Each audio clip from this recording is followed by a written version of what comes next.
Greetings, brothers and sisters. What is up? Welcome back to yet another one from us. We are coming to you with news from the Sahel with this Fulani or Sahel hats.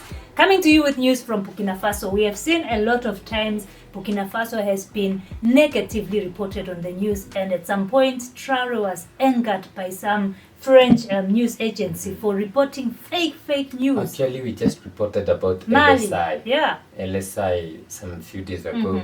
We've seen LCI. LCI. We have seen French 24. France 24.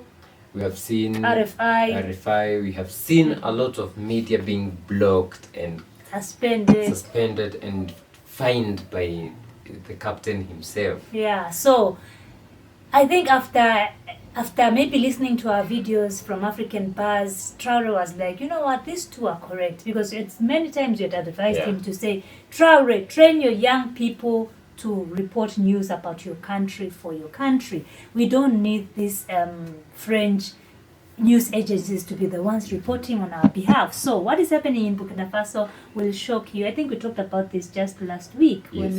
So we would like to find out what is happening in Burkina Faso and how Burkina Faso is fighting disinformation.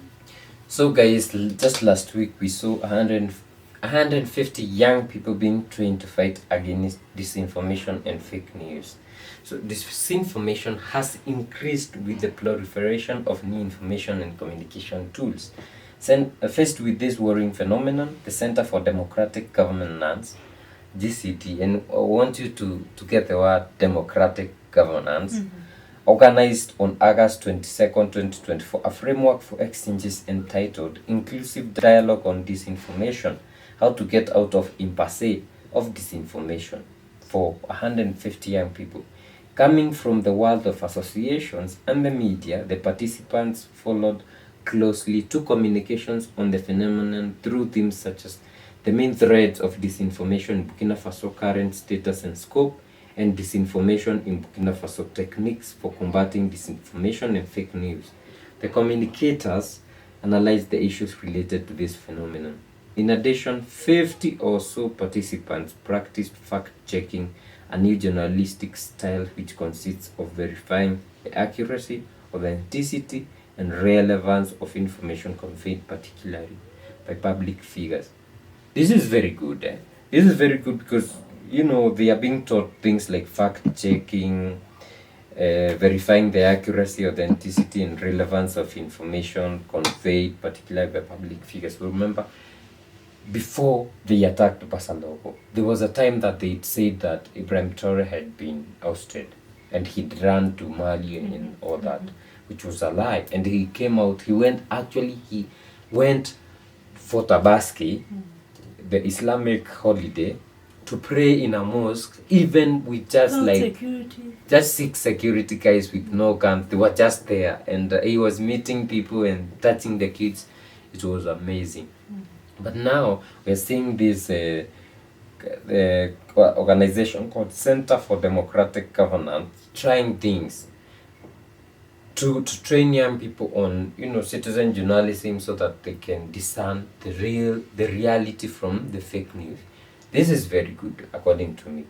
My only problem is looking at the banner that they have. We are seeing USAID. And we know, so that means some funding was coming from the US. So even though they are doing this good thing, I don't know what is behind. You know, I get skeptical because these organizations are the ones that are usually used to, you know, to do things. And when they say this is a Center for Democratic Governance, these guys been pushing for democracy. And they keep saying that Burkina Faso is not democratic and all that, you know. So the young people who learned it, I wish they follow the example of Ibrahim Traore, and they learn and take what is positive and go implement it.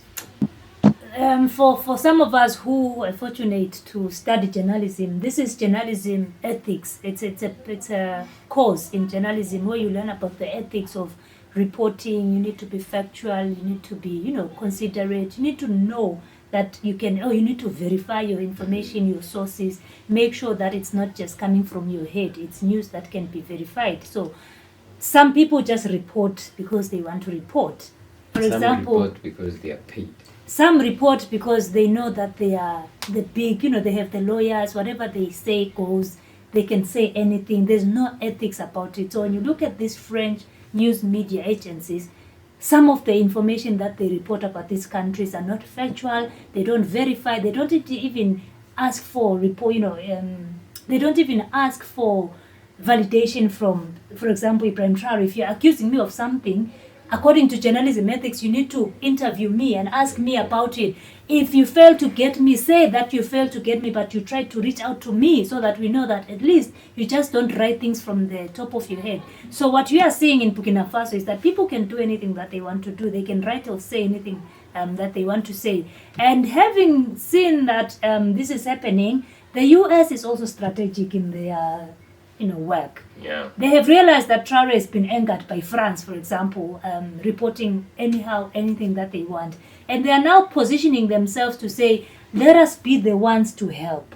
But this kind of help, for me, is critical. For me, is like, are you trying to groom these young people in such a way that a narrative maybe that will benefit you can come out? Because we know democracy is not what Africa needs. So when it's the Center for Democracy that is training, and we need to really find out where this Center for Democracy is headquartered, because you'd be shocked where these guys are also coming from, because the narrative that these guys want for Africa is democratic governance, democracy, when are you selecting your leaders democratically. So the news that would be coming out from these young people, well, you think it's Burkina Faso trying to report news, factual news from their country. But now the narrative will be switched in such a way that it's now not even about factual news. It's now about democracy. So the narrative of democracy will be pushed out by these young people when they are thinking that they are doing good for their country. But they'll be now focusing more on democracy and failing to see the good that their government is doing for the country. So we need to be very critical. As much as we are excited that now Burkina Faso has taken matters into their own hands, let us be the ones to report. We had talked about citizen journalism in the last video about Mali and LCI, and this is citizen journalism at play, because we have a lot of channels and mediums that we can use to report our news. Now there's YouTube, there's TikTok, there's all these social media platforms, Facebook, where people can just take their phones and record themselves and say, hey, Traore has done this when Traore has not done it. Yeah. But now we are seeing the US being strategic and positioning themselves to say, let us be the ones to groom these young people. And in that way, we'll be the ones to push the narrative of democracy. It's going to be easier for us to push it through these young 150 people. And they'll start maybe a revolution to say, we don't want Ibrahim Traore, we need a democratic government. So it starts as something that is good for the country, but ends up being swayed to be something that we don't want. Yeah. So guys, let us know what you think in the comment section. If you'd like to support us, we have Buy Me a Coffee link here on your screen and in the description. We are also selling these Flanny hats just for $50. Reach us using WhatsApp on this, or Telegram for that matter, and also email. And we see you in our next video. Bye. Bye bye.